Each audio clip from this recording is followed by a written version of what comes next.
het is dan misschien voor u een eer om met deze delegatie vanuit de Eerste Kamer, de Commissie Koninkrijksrelaties, van gedachten te wisselen. Maar het is denk ik een nog grotere eer dat wij als parlementariërs met de hele Raad van Ministers, op één uitzondering na, maar dat zij hem vergeven, met de hele Raad van Ministers van gedachten kunnen wisselen over actuele onderwerpen die de relatie tussen Aruba en Nederland aangaan of de ontwikkelingen in Aruba. Wij zijn een commissie met 15 leden en 2 uitmuntende leden van de staf die ons natuurlijk voorbereiden en begeleiden. Het zijn allemaal mensen die lid zijn van verschillende politieke partijen, de 15 fracties uit de Senaat. Maar we hebben één ding met elkaar gemeen en dat is dat we een passie hebben voor het Koninkrijk, dat we het beste willen met de Koninkrijksrelatie en dat we daarmee ook natuurlijk alles uit dit bezoek willen halen wat mogelijk is. Awe ministerraad a reuni com a delegação com a de Eerste Kamer de Holanda.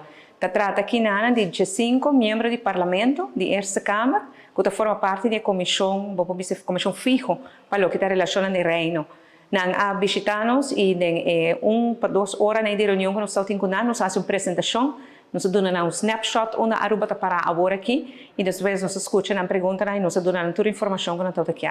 Sempre é importante para dialogar com o parlamento de um país que está tomando decisão para o que trata a Aruba e no caso que é muito importante para ter informação correta naquele momento. E essa é a nossa meta, é uma tremenda reunião, porque veja que nós temos ouvido, nós escutamos, nós compreendemos a Aruba sua posição.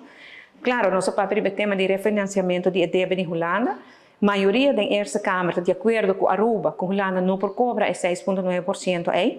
Professor Nicolai, por exemplo, disse vários vezes em seu debate, mas outro membro da Eerste Kamer também, a repetir isso. E me tenho toda fé e confiança que nós ajuda nós na luta aqui e que no fim do dia nós logra para baixar o interesse aqui de 6,9%. No fim do dia é importante para ter uma boa relação com o Instituto Nacional, que está trata a lei que tem a ver com o nosso país e para sempre a reunião aqui é importante.